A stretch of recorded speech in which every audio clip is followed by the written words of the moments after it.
Selamat siang teman-teman. Perkenalkan, nama saya Nathanael Christian Wicaksono, mahasiswa S1 Teologi dari UKSW Salatiga dengan NIM 712022-002. Pada video kali ini, saya akan menjawab 3 pertanyaan yang akan menjadi bahan diskusi kita di dalam memahami tentang teologi kewirausahaan. Oleh sebab itu, untuk mengetahui pertanyaan dan jawaban apa saja yang akan saya berikan, mari simak video ini hingga selesai, guna memperdalam pemahaman kita mengenai teologi kewirausahaan. Menurut saya, teologi kewirausahaan itu penting bagi gereja. Hal ini karena teologi kewirausahaan memberikan pemahaman kepada gereja bahwa gereja dipanggil bukan hanya untuk membantu jemaat di dalam mengembangkan spiritualitas iman mereka, namun gereja juga memiliki tugas untuk dapat memberdayakan setiap jemaatnya guna memperbaiki atau meningkatkan kualitas hidup mereka, baik dalam aspek sosial maupun ekonomi. Melalui teologi kewirausahaan, gereja dibimbing untuk bukan hanya melakukan pelayanan saja, tetapi juga pemberdayaan kepada jemaat. Selain itu, dengan pemahaman teologi kewirausahaan, gereja dapat terdorong untuk dapat menjadi lebih proaktif dalam menghadapi tantangan ekonomi dan sosial, serta memungkinkan gereja untuk memiliki hubungan yang lebih erat dengan masyarakat atau komunitas guna meningkatkan kesaksian dan juga pengaruh dari gereja. Maka dengan demikian, teologi kewirausahaan menjadi penting bagi gereja untuk gereja dapat mengintegrasikan iman dan juga pekerjaan sebagai cara untuk memuliakan nama Tuhan Yesus Kristus.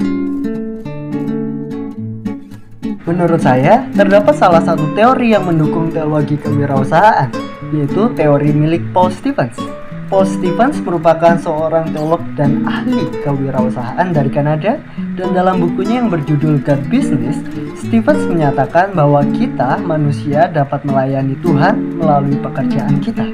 Pekerjaan bukan hanya tentang mencari nafkah, namun juga tentang menghidupkan iman dan melakukan pelayanan kepada Tuhan.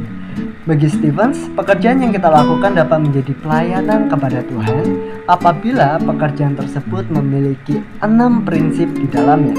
Di antaranya mengembangkan potensi ciptaan, meningkatkan dan memperbaiki kehidupan manusia, mengembangkan komunitas di bumi untuk saling melengkapi, menumbuhkan persatuan global, menciptakan kesejahteraan dan menurunkan angka kemiskinan, serta berinvestasi di surga, yang berarti menggunakan dan mengelola sumber daya untuk melakukan kebaikan kepada sesama.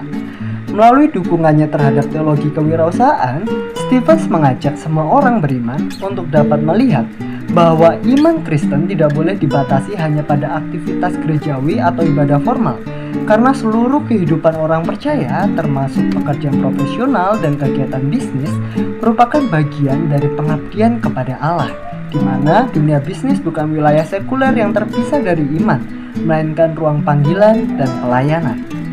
Maka dengan demikian, Stevens menjelaskan bahwa pekerjaan sehari-hari adalah juga bagian dari partisipasi manusia dalam karya Allah di dunia.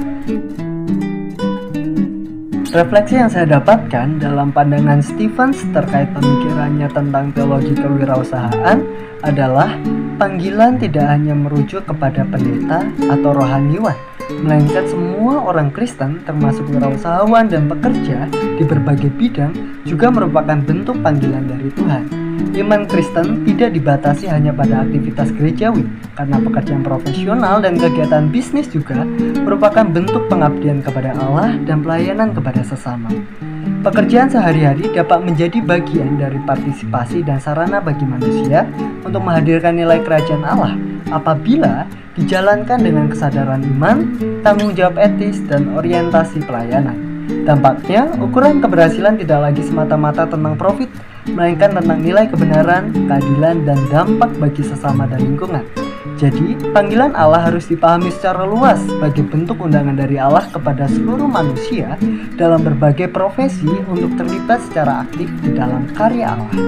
Maka dengan demikian, gereja harus menjadi pendukung dan pemberdaya wirausahawan Kristen dengan memberikan fasilitas, pelatihan dan sumber daya, menyediakan atau membentuk komunitas pendukung, serta mendorong wirausahawan Kristen untuk mengintegrasikan iman dan pekerjaan bagi kemuliaan nama Tuhan. Baik teman-teman, dengan demikian diskusi kita tentang teologi kewirausahaan dalam video kali ini telah selesai.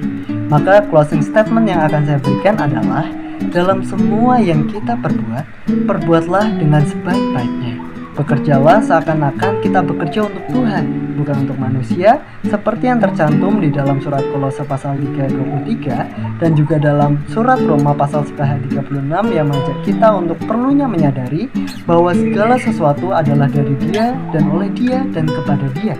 Maka bagi Dialah kemuliaan sampai selama-lamanya. Terima kasih, Tuhan Yesus memberkati.